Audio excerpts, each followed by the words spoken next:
We're going to replicate Taco Bell's Crunchwrap Supreme.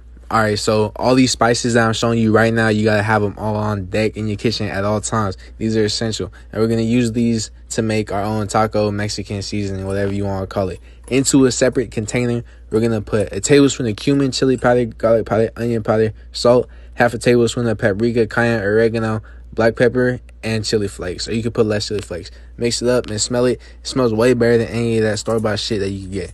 Into a bowl goes the ground beef and season it up with like a tablespoon or more or whatever you want of the Mexican seasoning or taco seasoning. Now you're going to go over to the pan, add a little bit of oil to it, and bring it up to heat on like a medium high heat. Then once it's up and nice and warm, you're going to throw on the ground beef, the seasoned ground beef, and break it.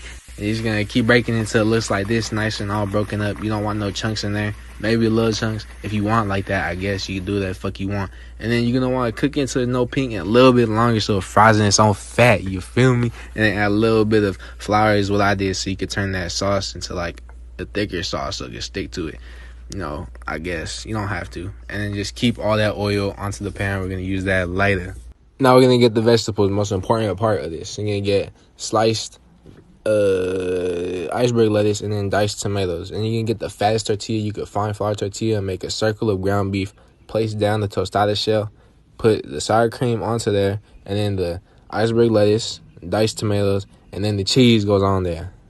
And then now the technique for folding this is you take one side and you bring it up, and then you just gonna keep going across and just keep folding it in all the way around onto the pan. Keep that oil on there. Go ahead and grill that up. Give it some color. Let the cheese melt. Cut it in half.